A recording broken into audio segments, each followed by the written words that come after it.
राष्ट्रपति चुनाव को लेकर नामांकन प्रक्रिया आज बुधवार से शुरू हो गई। ऐसे में टीएमसी प्रमुख ममता बनर्जी ने विपक्षी दलों के नेताओं की बैठक बुलाई है, जिसमें कांग्रेस सहित तमाम पार्टियों के नेता शामिल हो रहे हैं। बीजेपी की अगुवाई वाला एनडीए भी अपने दम पर राष्ट्रपति बनाने की स्थिति में नहीं है, जिसके चलते वाईएसआर कांग्रेस के चीफ जगन मोहन रेड्डी, बीजेपी प्रमुख नवीन पटनायक और टीआरएस अध्यक्ष केसीआर की भूमिका अहम हो गई है।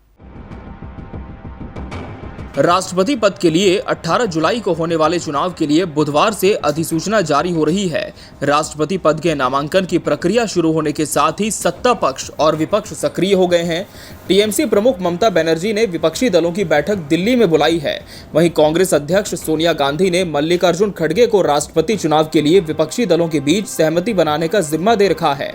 इसके बावजूद कांग्रेस नेता ममता की बैठक में शामिल होंगे, लेकिन राष्ट्रपति चुनाव के शहमात के खेल में असल king maker BJD, YSR, Congress और टीआरएस हैं। ऐसे में देखना होगा कि ममता की बैठक में कौन से दल शामिल होते हैं और कौन नहीं। राष्ट्रपति चुनाव में विपक्ष के सामने सबसे बड़ी चुनौती साझा उम्मीदवार उतारने की है। सोनिया गांधी इसी के मद्देनजर डीएमके प्रमुख एमके स्टालिन, एनसीपी के मुखिया शरद पवार, सीपीएम के नेता सीताराम येचुरी से बातचीत कर चुकी हैं, तो ममता बनर्जी ने विपक्षी दलों को पत्र लिखकर राष्ट्रपति चुनाव के संबंध में 15 जून को दिल्ली में बुलाई गई बैठक में आने की अपील की थी। ममता ने इन नेताओं को भेजा न्योता। ममता बनर्जी ने बैठक में शामिल होने के लिए 22 विपक्षी राजनीतिक दलों के नेताओं को निमंत्रण भेजा था।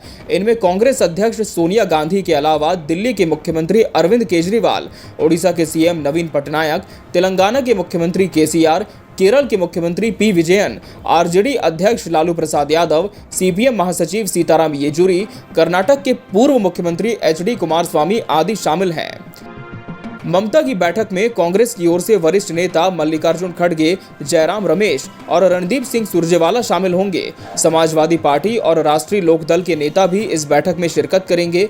झारखंड में कांग्रेस के साथ मिलकर सरकार चला रही झारखंड मुक्ति मोर्चा के नेता भी इस बैठक में शामिल होंगे, तो शिवसेना की ओर से संजय राउत शिरकत करेंगे। वहीं एनसीपी की ओर से शरद पवार और प्रफुल्ल पटेल बैठक में भाग लेंगे। लेकिन बीजेडी और वाईएसआर कांग्रेस की ओर से अभी तक तस्वीर साफ नहीं हो सकी है। राष्ट्रपति चुनाव में जीत का आंकड़ा। राष्ट्रपति चुनाव में राज्यसभा, लोकसभा और विधानसभा के सदस्य वोट करते हैं। राज्यसभा में 233, लोकसभा में 543 और सभी राज्यों की विधानसभाओं में 4120 सीटें हैं।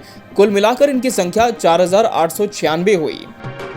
विधायक और सांसद के वोटों की वैल्यू अलग अलग होती है। राष्ट्रपति चुनाव 2022 के लिए मतदाताओं के वोट की कुल वैल्यू 10,46,431 है। इस तरह राष्ट्रपति चुनाव में जीत के लिए आधे से एक वोट ज्यादा की जरूरत होगी, जिसके लिहाज से कम 5,43,216 वोट चाहिए होंगे।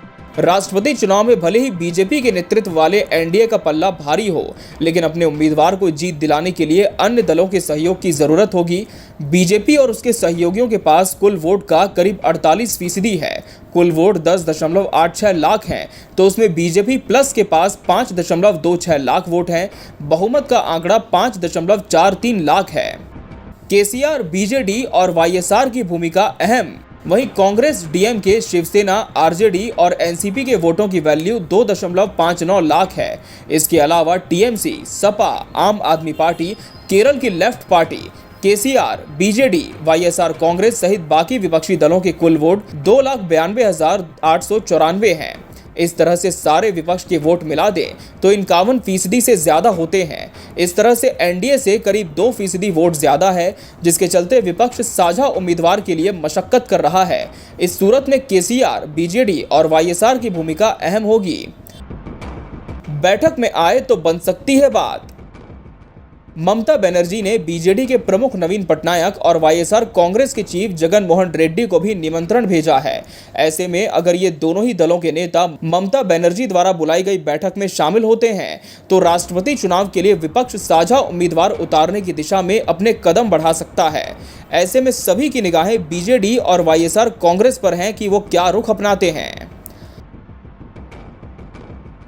Bureau report, KBC news.